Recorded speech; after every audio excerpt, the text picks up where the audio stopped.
जरा सोचो, एक टाइम था जब हम स्कूल के बाद प्लेग्राउंड पर जाया करते थे गेम्स खेलने के लिए।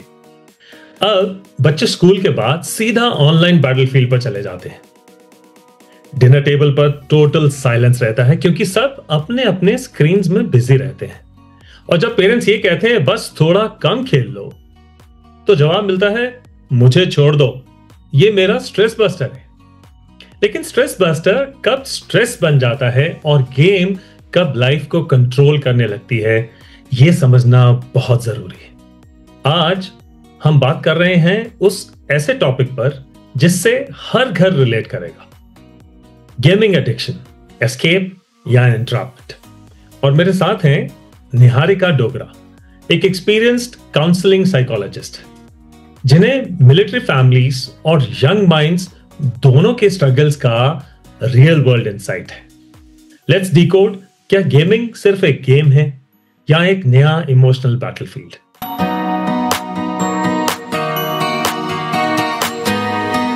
आजकल खाना तब खत्म होता है जब लेवल कंप्लीट हो, सोना तब होता है जब आपका मिशन फिनिश होता है कि नहीं? हम सब स्क्रीन के साथ जी रहे हैं, पर इस गेम के रियल पॉज बटन्स कहां हैं? गेमिंग से मिलता है मजा, दोस्तों का प्यार और थोड़ा बहुत एस्केप भी, पर कब ये हॉबी एडिक्शन बन जाती है पता ही नहीं चलता, है कि नहीं? आज इसी के बारे में हम बात करेंगे। Let's find out from someone who deals with real battles of the mind every day.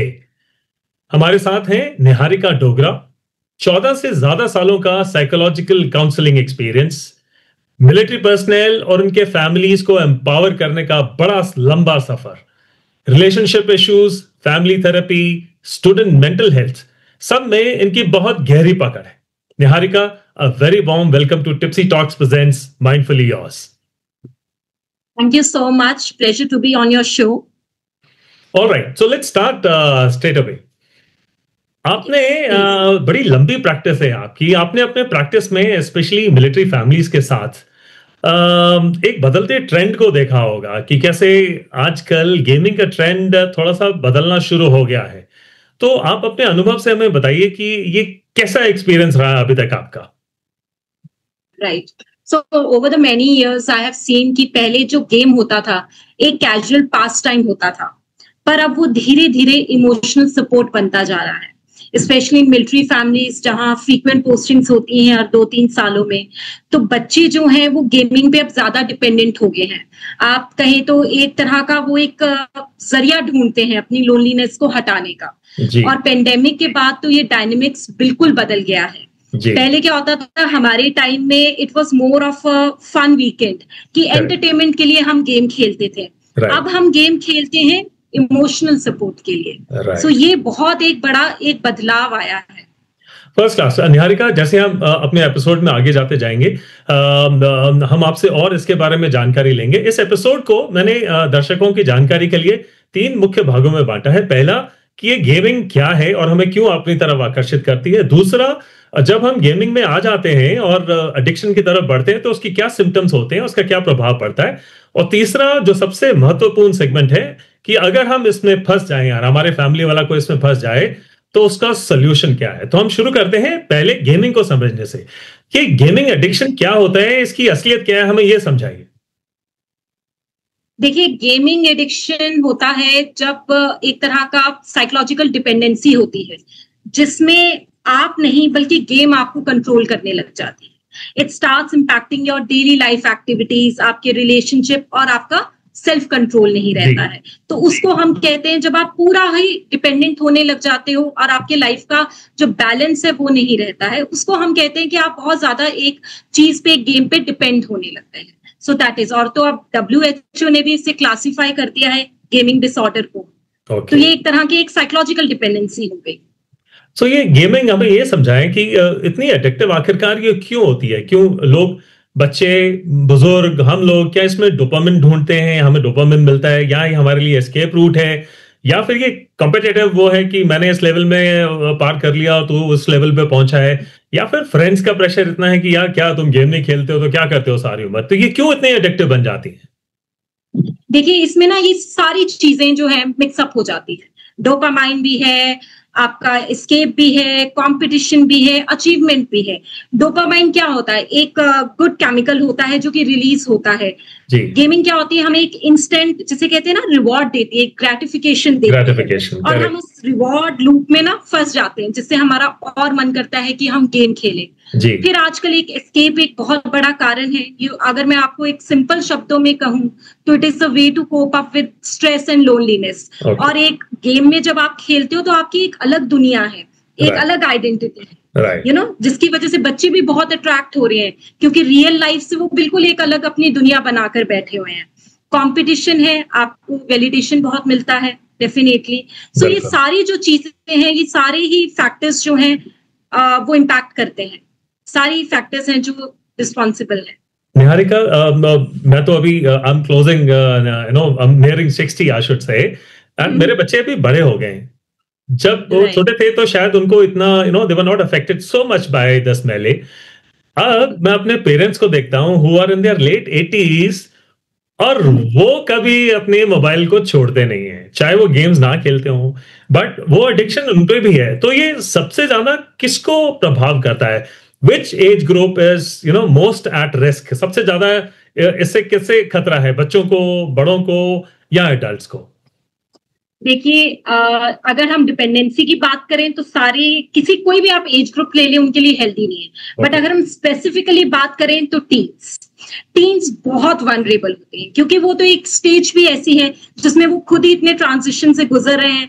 ऊपर से उनका क्या होता है कि उनको इंस्टेंट ग्रेटिफिकेशन चाहिए आजकल के टाइम में, एकदम से सारी चीजें चाहिए, रिवॉर्ड चाहिए, सक्सेस चाहिए, अचीवमेंट चाहिए, पेशेंस लेवल कम है।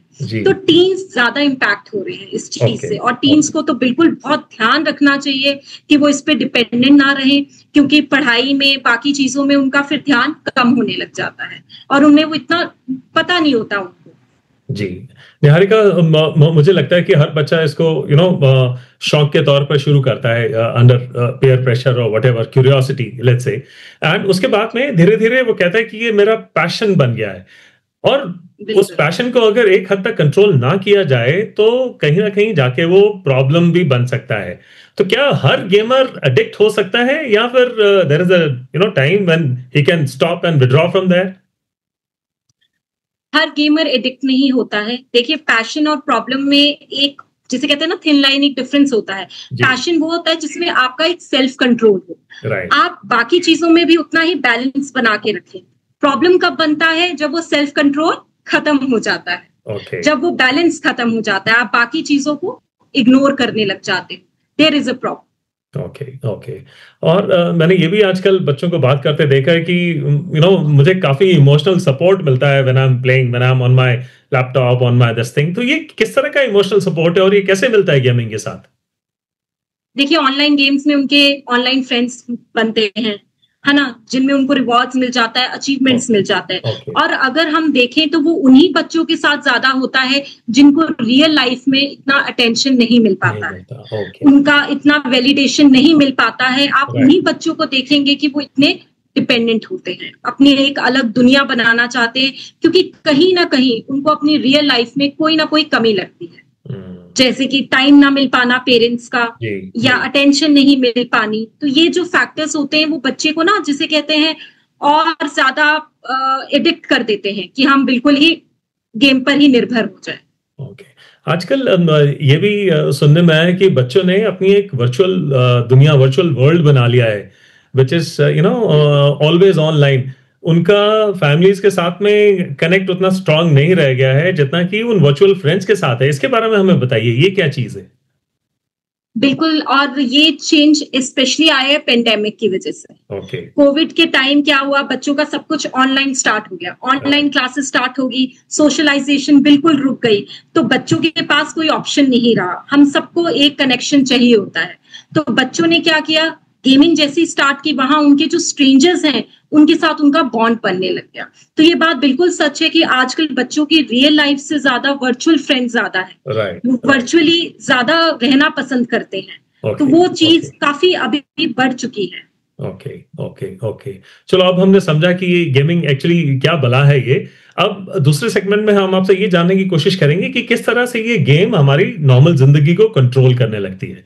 तो आपसे पहला सवाल मेरा ये है कि वो क्या रेड फ्लैग्स हैं, वो क्या ऐसे सूचक हैं, संकेत सूचक या क्या डेंजर सूचक, जो पेरेंट्स को तुरंत अलर्ट कर देना चाहिए अपने बच्चों के बारे में कि बच्चे के साथ में कुछ गड़बड़ हो रही है?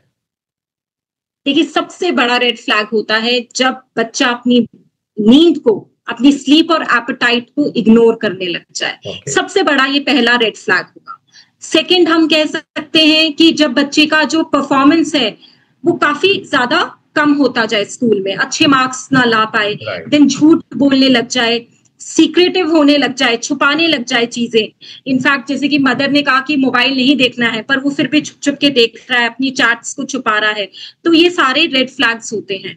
सबसे इंपॉर्टेंट ये रेड फ्लैग्स होते हैं, उनके बिहेवियर में आप चेंजेस देखना स्टार्ट कर देंगे। तो उसकी वजह से ये पेरेंट्स को बहुत ध्यान देना है कि अगर उनको ये रेड फ्लैग दिखता है, it means they are totally dependent on the games. और अगर आप जैसे ही मोबाइल लेंगे बच्चे से, वो बच्चा रेस्टलेस होना स्टार्ट हो जाएगा, होना शुरू हो जाएगा। जी, मैंने कुछ और भी बिहेवियरल चेंजेस के बारे में सुना है, जैसे कि बच्चे पहले जब छोटे बच्चे होते हैं तो they kind of share everything, if not with their father then definitely with their mother's.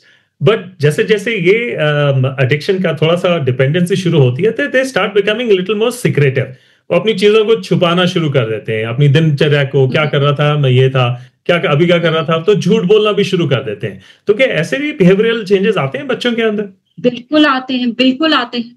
बच्चे बिल्कुल झूठ बोलना स्टार्ट कर देंगे, बताएंगे नहीं, छुपाना स्टार्ट कर देंगे।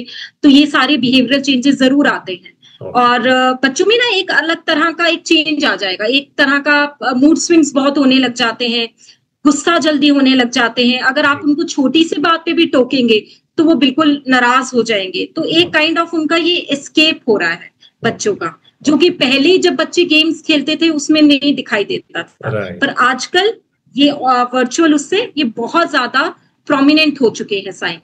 ओके, निहारिका, ये भी सुनने में आया है, और काफी लोग पेरेंट्स कंप्लेन करते हैं कि मेरे बच्चे बहुत वायलेंस वाली गेम्स खेलते हैं, पबजी और ये वो और पता नहीं क्या, शूट टू किल और पता नहीं war and mission and this.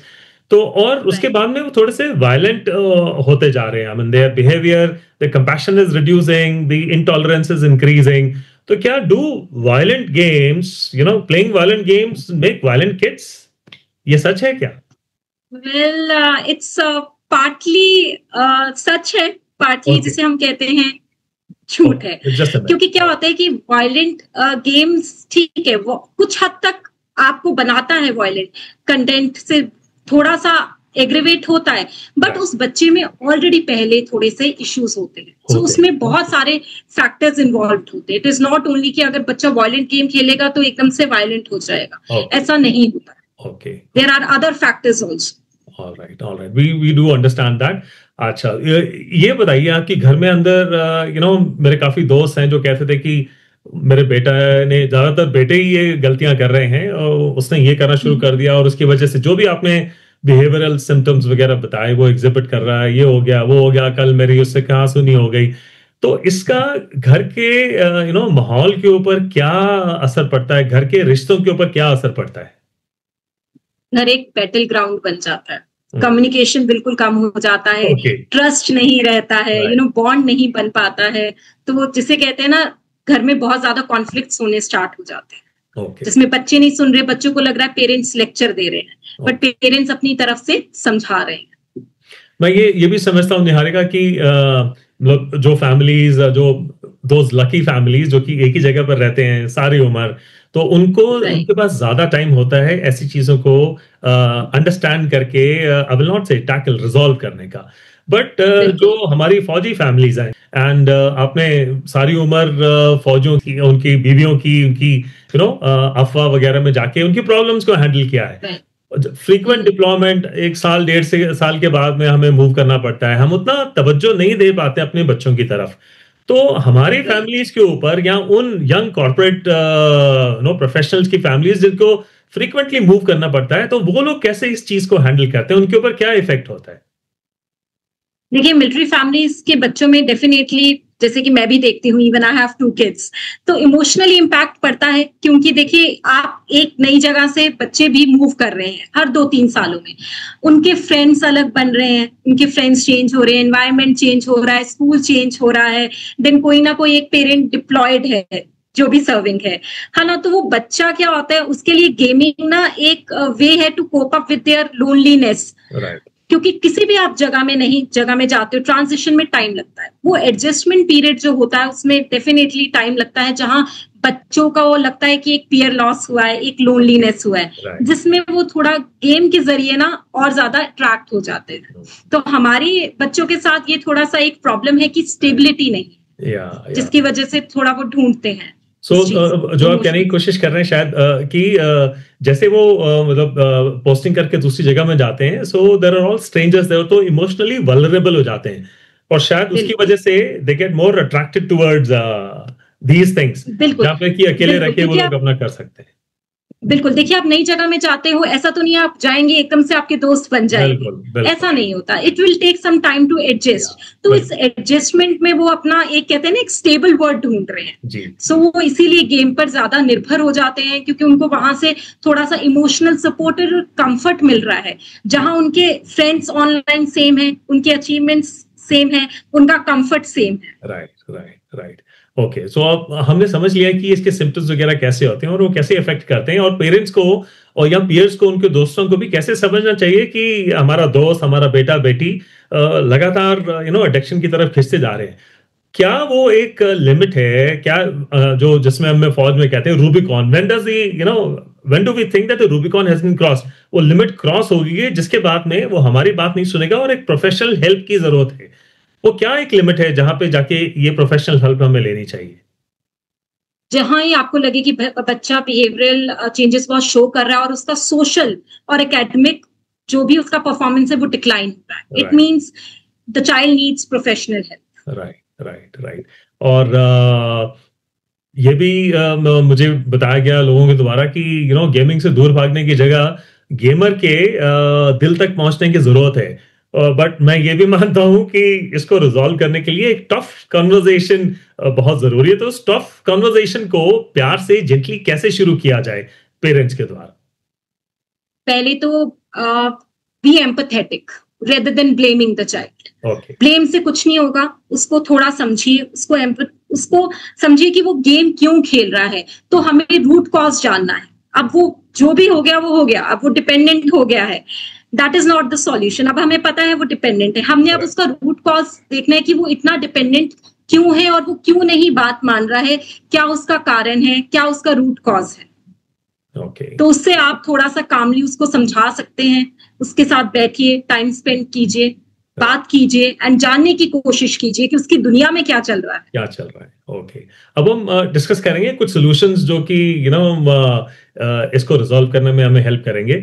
अगर किसी का बच्चा ऑलरेडी एडिक्ट हो चुका है, जो भी सिम्टम्स आपने बताए वो सारे सिम्टम्स एग्जिबिट कर रहा है, तो पहला स्टेप क्या होना चाहिए जो पेरेंट्स को लेना चाहिए?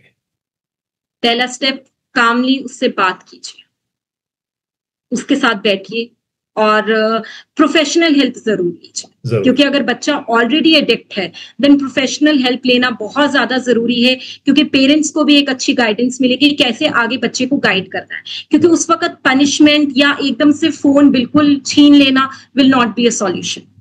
सॉल्यूशन यही होगा कि आप बच्चे से आराम से बात करिए, उसके बारे में जानने की कोशिश कीजिए, उसका रूट कॉज जानने की कोशिश कीजिए। तो पहला स्टेप यही होना चाहिए कि कोई ब्लेम नहीं, उसको समझे।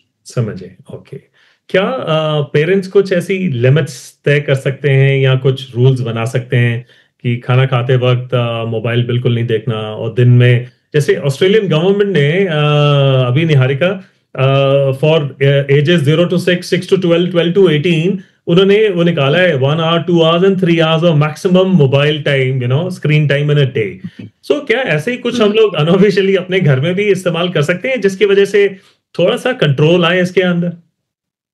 डेफिनेटली हम जरूर कर सकते हैं। मैं तो कहती हूँ कि सारे पेरेंट्स को एक डिजिटल डिटॉक्स आवर्स रखने चाहिए, जिसमें वो अपना मोबाइल भी ना यूज करें, ना बच्चे करें, क्योंकि बच्चे कई बार पेरेंट्स को देख के भी बहुत ऑब्जर्व करते हैं। तो अगर पेरेंट्स भी सारा दिन मोबाइल पे होंगे तो बच्चे तो डेफिनेटली मोबाइल यूज करेंगे। तो फैमिली टाइम जो होना चाहिए वो विदाउट मोबाइल होना चाहिए। तो एक स्ट्रक्चर जब हम बनाएंगे, बाउंड्री बनाएंगे कि ठीक है only 1 hour 45 minutes to 1 hour is allowed, then definitely that will be very helpful. Okay. कुछ दोस्तों ने मुझे ये भी बताया कि जब वो ऐसा शुरू होता है तो उनका मतलब उनके दिल को छूने के लिए लिटरली वो उनके साथ में बैठकर वही गेम्स खेलना शुरू कर देते हैं। तो क्या ये सोल्यूशन पहला स्टेप हो सकता है उनको समझने के लिए? बिल्कुल हो सकता है। पता तो चले खेलते क्या और क्या ऐसी चीज है जिससे वो अट्रैक्ट हो रहे हैं इतना। So definitely that is also good thing to do कि हमें कई बारी बच्चों के साथ कहते हैं ना, कई बारी बच्चा बनना पड़ता है। तो बच्चों की दुनिया में को जानने के लिए कई बारी देखना पड़ता है कि वो क्या गेम में ऐसा क्या मिल रहा है उनको, इसलिए वो अट्रैक्ट हो रहे हैं। तब भी हम रूट कॉज तक पहुंच पाएंगे। क्या ऐसे भी हो सकता है कि हम उनको ऑनलाइन मतलब गेमिंग हॉबीज की वजह उसकी बजाय कुछ ऐसी ऑफलाइन, ये शुरुआत निहारिका इसलिए हुई है बिकॉज बच्चे अभी प्लेग्राउंड पे समय नहीं बिताते। They sit at their home, sit in their beds and keep looking at their mobiles and keep doing whatever they're doing. So अगर हम उन्हें वहां से निकाल सकें और उनको आउटडोर ले जा सकें, उनको ऑफलाइन हॉबीज में उनको थोड़ा सा प्रोत्साहित कर सकें, तो क्या इसका सोल्यूशन मिल सकता है? बिल्कुल, offline games and hobbies will be the best solution. It is अ जिसे कहते हैं ना best replacement for gaming dependence, ये बेस्ट सॉल्यूशन। ओके, कुछ लोग ये भी कहते हैं थक के बिल्कुल एकदम कि यार मैं तो अब तंग आ गया, बिल्कुल ये बच्चे ने मुझे पागल कर दिया है, सो मैंने कंप्लीट बैन लगा दिया अपने घर में, ना मैं खुद यूज करता हूं ना बच्चों को। Is that the right approach? No, this is not the right approach. Ban is never a right approach, क्योंकि क्या होता है कि बच्चा उससे और रिबेलियस हो जाएगा। और जितना आप रिस्ट्रिक्ट करोगे बच्चे को और उसके मन में आएगा मैं यूज करूं मोबाइल। तो complete ban is never the solution. Niharika, आजकल ये भी देखने में आया है, I mean, I've got grown up kids. My son is 30, my daughter is 24, and they're both professionals now. But फिर भी, I mean, even when my daughter is here with us these days, even when she's working, she is a little, cut off from us. So because she's online with her friends, her peers in the office and all that. So she becomes a little, say, unaffectionate towards us. So ये क्या एक स्वाभाविक चीज है कि online friends के साथ online दुनिया में these people feel more comfortable and they're more affiliated to or aligned towards that kind of a life, and जो रियल लाइफ रिलेशनशिप से थोड़ा सा ये लोग दौड़ने लग गए हैं, उनको थोड़ा सा शट डाउन करने लग गए हैं। ये बैलेंस बनाना कितना जरूरी है और कैसे बनाया जा सकता है? देखिए, हाइब्रिड मोड इसमें जिसे हम कहते हैं वो यूज करें कि दोनों चीज रखें, बट एक ऐसा बैलेंस रखें कि ऑनलाइन फ्रेंड्स भी ठीक है बट आपकी रियल लाइफ इंटरेक्शंस भी उतनी ही इंपॉर्टेंट है। क्योंकि हम बिल्कुल शट डाउन नहीं कर सकते, हम ये नहीं कह सकते कि आप बिल्कुल भी ऑनलाइन मत करिए, क्योंकि मे बी आजकल जो काम है that is also from work from home, तो वो अभी हमारे ना लाइफ का हिस्सा बन चुका है। अब जिसे कहते हैं मोबाइल या ऑनलाइन या वर्चुअल, वो अब हिस्सा बन चुका है। अब हम उसको ये नहीं कह सकते कि आप बिल्कुल हटा दो। आपकी जितने भी इंटरेक्शंस होती हैं, इनफैक्ट जितनी भी मीटिंग्स होती हैं, दे आर ऑनलाइन, जिसकी वजह से कई बार फ्रेंड्स भी बन जाते हैं। बट उसमें बैलेंस बनाना बहुत ज्यादा जरूरी है कि आप जितना टाइम दे रहे हैं ऑनलाइन उतना ही टाइम आपको ऑफलाइन भी देना है, उससे ज्यादा ही इनफैक्ट देना है। अगर ये बैलेंस रहेगा तो वो डिपेंडेंसी नहीं बनती है। नहीं बन भाई, एब्सोल्युटली राइट। ओके, जाते जाते आप हमें ये समझाएं कि छोटे बच्चों के लिए, टीनेजर्स के लिए और एडल्ट्स के लिए क्या स्ट्रैटेजीज हो सकती हैं जिससे कि वो सब कुछ कंट्रोल में रहे, doesn't go beyond control and doesn't start touching the limits of addiction and becoming totally dependent on what they are doing. ऐसी क्या स्ट्रैटेजीज हो सकती हैं? देखिए, बच्चों में तो बच्चे सुन लेंगे, छोटे हैं अभी, तो पेरेंटल कंट्रोल और उनको समझाया जा सकता है, उनके साथ टाइम बिताया जा सकता है, उनको जैसे कि एनकरेज कीजिए क्रिएटिव प्ले में, प्ले वे एक्टिविटीज में, तो उनपे वो थोड़ा सा कंट्रोल हो सकता है। टीनेजर्स के साथ जो स्ट्रैटेजी होती है वो बिल्कुल डिफरेंट हो जाती है। उनको अब आप अगर रिस्ट्रिक्ट करेंगे या डांटेंगे या कोई भी बैन लगाएंगे वो बच्चे नहीं मानेंगे। तो आपने अगर रूल सेट भी करने हैं तो उनके साथ बैठ के आपको उनके साथ ही डिसाइड करना पड़ेगा कि आप बताओ कौन सा फेयर टाइम, कितना फेयर टाइम होना चाहिए। तो आप इकट्ठे जब एक स्केड्यूल बनाते हैं ना, तो बच्चे उसको जब बच्चे खुद पार्टिसिपेट करते हैं ना, तो वो ज्यादा रिस्ट्रिक्टिव नहीं होते हैं, वो ज्यादा रिबेलियस नहीं होते हैं। और रही बात एडल्ट्स की, तो एडल्ट्स जब गेमिंग खेलते हैं तो उसमें हमें देखने हैं, आइडेंटिफाई करना है कि उनके इमोशनल ट्रिगर्स क्या है, क्योंकि उनके लिए वो ज्यादातर एक एस्केप है, may be from stress, from boredom, loneliness. तो हमें वो आइडेंटिफाई करना है। And for adults they can replace this habit, like they can do relaxation techniques, mindful techniques, journaling कर सकते हैं। जी। ये तो हर एज के लिए एक डिफरेंट स्ट्रैटेजी होनी चाहिए। Absolutely I agree. Okay Niharika, अब हम आते हैं एक बहुत ही एक्साइटिंग और रैपिड फायर राउंड की तरफ, जिसका नाम है टिप्सीज 10, जिसमें मैं आपसे 10 सवाल पूछूंगा फटाफट से और आपने मुझे झटपट उसका जवाब देना। अभी ready? Okay, yes. Alright, first one, console, mobile या पीसी, सबसे ज्यादा एडिक्टिव क्या चीज है? मोबाइल। ओके, दूसरा, ideal daily gaming duration teenagers के लिए क्या होना चाहिए? 45 minutes to 1 hour। Okay, parents की सबसे बड़ी गलती इस विषय में? टाइम नहीं देना एंड कनेक्शन नहीं बनाना, करेक्शन पे ज्यादा फोकस करना। ओके, बस एक और राउंड, ये बात कहां तक सच है और कहां तक झूठ है?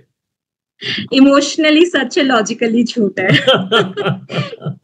Okay, so partly yes, partly no. Understood, alright. Gaming aggression, ये फैक्ट है या हाइप है? Again, partly yes and partly myth, because gaming aggression के और भी बहुत ज्यादा फैक्टर्स होते हैं। ओके, ओके, ये मैं 3 गेम्स का नाम ले रहा हूँ, फोर्टनाइट, बीजीएमआई या फ्री फायर, या you can add PUBG and various other things. सबसे बड़ा ट्रैप कौन सा है इन तीनों में से? सभी बहुत बड़े trap. Okay, next one, lock screen या open talk, what do you prefer? Definitely open talk. Okay, next one, gaming का बेस्ट रिप्लेसमेंट एक्टिविटी, जैसे हमने अभी बात की थोड़ी देर पहले। ऑफलाइन एक्टिविटीज और एनी हॉबी। ओके, और outdoor, any outdoor game. Any outdoor और any hobby. Okay, yes. Okay, gamer boyfriend girlfriend के लिए एक line advice, 1 line advice for these. Love the person, not the screen time. Okay, the last one coming your way. Gaming addiction को एक word में describe करें Niharika. A complete disconnect from the family, real life, and your peers. So just disconnect it from your life. Okay, excellent. Niharika, आपसे बात करके बहुत अच्छा लगा, और जिस तरह से आपने बहुत संक्षेप में हमें इतनी ज्यादा जानकारी दी, उसके लिए आपका बहुत बहुत धन्यवाद। आज इस एपिसोड को खत्म करने से पहले अगर कोई एक गहरा, अहम, स्ट्रॉन्ग मैसेज आप देना चाहें अपने दर्शकों को, तो वो क्या होगा? फॉर टीन्स, बच्चे जो भी गेम्स खेलते हैं, तो मैं उनको ये कहना चाहूंगी कि games are for fun, don't let them control your time and mood. बहुत जरूरी है कि आप बैलेंस बना के रखिए, लिव फुली, बट एक बैलेंस बहुत जरूरी है। And for parents, don't just restrict, आप उनसे बात कीजिए, उनको समझिए, उनको बहुत ज्यादा टाइम दीजिए and guide them towards healthy gaming habits. Right. Thank you very much Niharika, it's been such a pleasure talking to you, और आपने बहुत ही हमें अच्छी बातें बताई हैं, जिनके बहुत गहराई से सब दर्शकों पर असर होगा। I hope everybody is listening in very intently, और कुछ ना कुछ इससे जरूर अपना घर लेके जाएंगे। Niharika, thank you for being on the show. Thank you very much. Thank you so much. It was a pleasure. Thank you. आज के इस गंभीर विषय से मुझे 3 प्रमुख टेकअवेज नजर आते हैं। नंबर 1, गेम से ज्यादा डेंजरस है इमोशनल डिस्कनेक्ट जो कि गेम्स पैदा करते हैं। एडिक्शन सिर्फ स्क्रीन्स का नहीं होता, वो एक एस्केप होता है उन इमोशन से जिनके साथ हम डील नहीं कर पा रहे। Connection, not control, is the real solution है। नंबर 2, ब्लेम मत करो, समझो, समझने की कोशिश करो। जब बच्चे या एडल्ट्स गेमिंग में खो जाते हैं, उन्हें टोकने से पहले सुनना बहुत जरूरी है। ब्लेम से दूरियां बढ़ती हैं, अंडरस्टैंडिंग से बैलेंस आता है। और नंबर 3, डिजिटल बाउंड्रीज बनाएं, इमोशनल ब्रिजेस रिपेयर करें। टाइम लिमिट्स तभी काम करते हैं जब घर में ट्रस्ट और कम्युनिकेशन का माहौल हो। फैमिली रूल्स को मिलके सेट करो, बच्चों के साथ, एडल्ट्स के साथ, जैसे कि एक टीम करती है, ना कि एक बैटलफील्ड के माफिक। तो दोस्तों, गेमिंग खुद में कोई विलन नहीं है, पर जब गेम रियल लाइफ से ज्यादा इंपॉर्टेंट लगने लगे, तब एक पॉज लेना बहुत जरूरी है। आज निहारिका ने हमें यह समझाया कि हर एडिक्शन के पीछे एक इमोशन छुपा होता है और हर प्रॉब्लम का सॉल्यूशन कनेक्शन में मिलता है। तो आज का होमवर्क तो बहुत ही सिंपल है। अपने घर के प्लेयर नंबर 1 के साथ बैठिए, बात कीजिए और गेम के रूल्स मिलकर लिखिए। अगर आपको यह कॉन्वर्सेशन मीनिंगफुल लगी तो लाइक कीजिए, शेयर कीजिए, सब्सक्राइब कीजिए और कमेंट्स में यह बताइए कि क्या आपके घर में भी गेमिंग की कोई कहानी चल रही है, और अगर हां तो वो किस तरह की गेमिंग की कहानी है। मैं हूं आपका होस्ट टिप्सी बदावा और यह है टिप्सी प्रेजेंट्स माइंडफुली योर्स, जहां हम दिमाग और दिल दोनों की बात करते हैं। मिलते हैं अगले एपिसोड में एक और रियल कॉन्वर्सेशन के साथ। तब तक स्टे माइंडफुल, स्टे गेमिंग से थोड़ा दूर और एज ऑलवेज थोड़ा सा टिप्सी। जय हिंद।